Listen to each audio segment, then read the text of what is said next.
Okay, so this video is going to be basically how to kind of train your spinal mobility actively and with attention to how you're holding yourself, how you're shifting.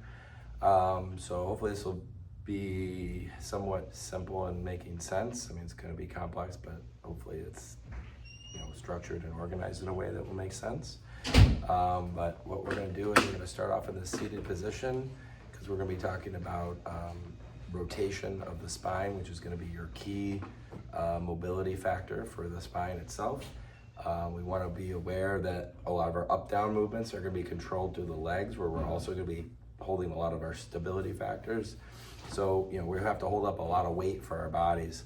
And if we're going up and down like a squat, you want to be managing that weight really well through those legs. We want to keep our trunk kind of neutral and with the subtle S-curve, not exaggerated. But oftentimes when people reach and lift, they collapse first and foremost at the thoracic. And when your spine collapses like that, you lose all stability and control through your spine. So if you have back pain, or you're just have shoulder problems, maybe you have difficulty connecting the strength and control from the legs up through there, through that core, you want to make sure you preserve that connection by keeping your trunk kind of sturdy and somewhat rigid. But again, the mobility part we want to emphasize there when we're transitioning is more rotational, not flexion, extension in nature. Although we do emphasize some of those aspects as we do some rotational movements from the hips, but there too, we don't want to overload those hips. They're already doing quite a bit for the flexion extension, and they're stabilizing the inside and the outside as well. So when we add in twisting, turning, not only does that tend to overload the hips, it also puts you off balance, right? Because now you're moving a lot from that part that's supposed to be stable, and you're compromising your stability there. So I'm sitting in a chair. I have the chair turned around. I'm straddling it with my knees out wide. So the reason I'm doing that, even though we don't want to do that too much when we're in full weight bearing, is this can help to lock out your hips better. It puts the hips in what's known as a closed pack position. So it kind of approximates the head of the femur better in the socket, which helps to kind of lock out the hips, which therefore creates more stability for your pelvis and low back. We do not want to get too much hyperextension in the low back here, which is much easier to do when you're standing, when you can swing your hips forward. Now I can definitely feel that I cannot swing my hips forward here at all. I'm pretty well locked out with my knees out this wide.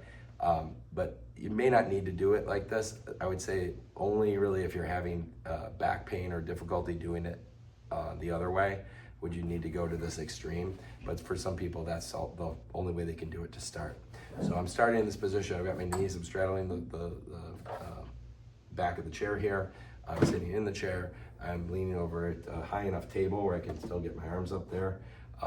This is a high-low, so I can adjust it, but you want to try to be in a position where you have a clearance here over top. If not, you may have to work around the chair a little bit. But what we're going to do is we're going to do a bit of a shift and lift. I'm shifting to the closer side to you. I'm reaching with that same side arm, so I'm grounding, rooting myself in that heel, and I'm locking out the whole lower half of my body here up to like the bra line here. And I'm trying to emphasize the twist. I'm keeping my canopy open. I'm keeping that shoulder back, neck open, and I'm rotating that way. I don't want to go too far where I feel back pain, but again, I can lock that out better in this kind of position here. It's not ideal for when we're standing walking, but for now, just to get a sense of that mobility, I'm keeping that canopy open. I'm shifting to the same side that I'm reaching with, and I'm twisting. Okay, so that's where you want to start. That is the extension biased, like reaching up overhead kind of thing. It's just I'm pitched over the table, so it doesn't quite seem that way. So now with the flexion bias, this would be like if I'm reaching across, trying to touch my toes with the opposite arm. You could do that as well, but this is just to kind of simplify it on the table here. So I'm going to reach across to towards the opposite toes, over top of them, not down to them, and I'm shifting my weight to that opposite side. So I'm twisting a little farther now, same direction, but now I'm going, instead of on that same side that I'm reaching with the arm, my weight is shifting to the opposite side. So there's a key difference there. I'm pairing up one arm, shoulder with the opposite hip. That is a very big difference, especially if you have weight in your arm. You're going to feel the difference there. One's more stable when I'm on that side. It's like a pillar to hold me up. That's what we want. We're standing, walking for stability, but then there's also the lowering down and twisting more, which is more dynamic, like throwing a punch or throwing a ball. There's a lot of that more twist through the body, and walking, running, of course. So those are the ones you want to start off with the upper body. Once you got that down and you feel like you can control and you're moving, you're loosened up maybe here, doesn't have to be within the same session, but eventually you get to the point where you can go into a more upright position, and that's where we can involve the legs.